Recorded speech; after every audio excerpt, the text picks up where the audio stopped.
I feel like this watercolor technique that I'm about to show you just doesn't get enough appreciation, but it's the only one we have at our disposal that allows us to make something we painted a bit lighter. After all, watercolors cannot be erased, so what we do instead is we lift the paint off the page. And in this video, I'm going to show you the basics of lifting technique, and if you're already familiar with lifting, then maybe it will give you some new ideas on how to use it.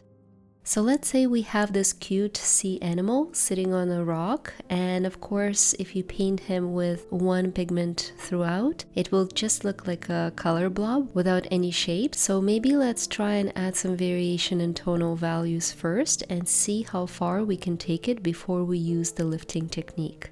I covered the seal first with a light burnt sienna all over, and then some of my granulating gray from Schminke just in the center, so I get a little bit of lighter edges and maybe a highlight on his lower back. Now I will turn my paper block upside down and lift it a little bit so the paint can flow away from the tail, and continue building my values using wet on wet technique.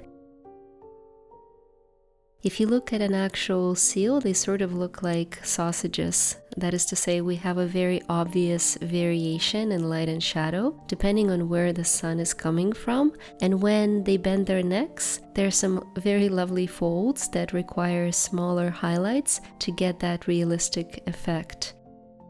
So I want darker values on the tail and around the neck, and we'll add more pigment there.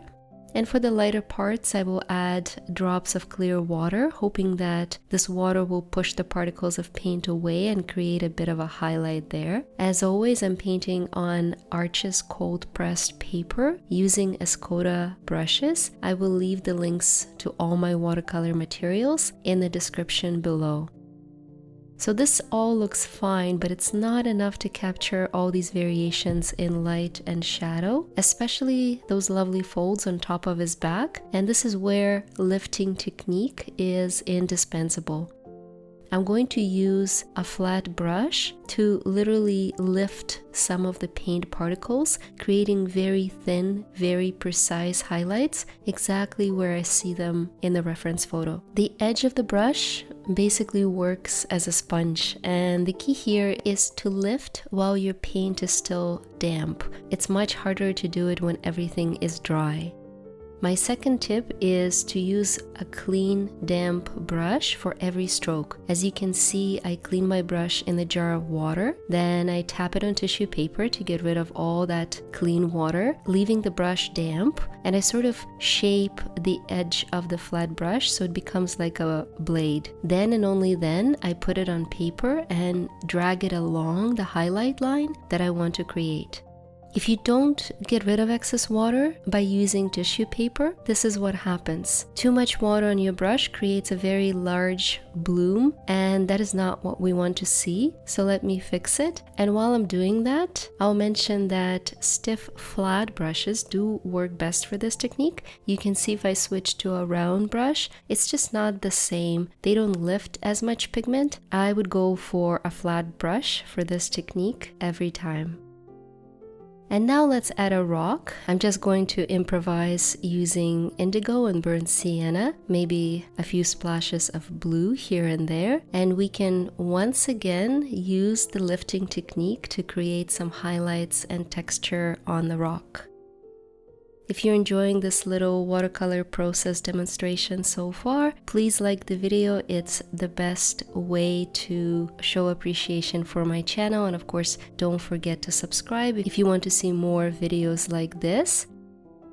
And at this point, you can see that I'm still mostly using the edge of the brush to create thinner, lighter lines. And you can also use the flat side to lift a whole bunch of paint, like I'm doing here, if you want a much larger highlight. But really, it's the thin, stripy highlights that this technique is the most useful for. For a bigger highlight, I can just drop some water again, and because I'm very excited about salt technique since we painted the broccoli together a few weeks ago, I will drop a bunch of salt on the bottom of the rock and let's see where we've landed. I'm pretty happy with this result, so it's time to add some finishing touches, like maybe whiskers. And we're done. If you want to see how I use the same lifting technique to create beautiful subtle highlights on the flower petals and get a few extra tips on glazing technique with watercolor, you can check out this video above, and I will leave you with a bunch of seals bathing in the sun for inspiration and also to do a little survey. I'm curious what colors you would use to paint these animals. In addition to brown, I see lots of blue and maybe even violet, so let me know in comments below which pigments you would reach for if you were to paint a bunch of seals. Thank you for watching and painting with me. I will see you next week.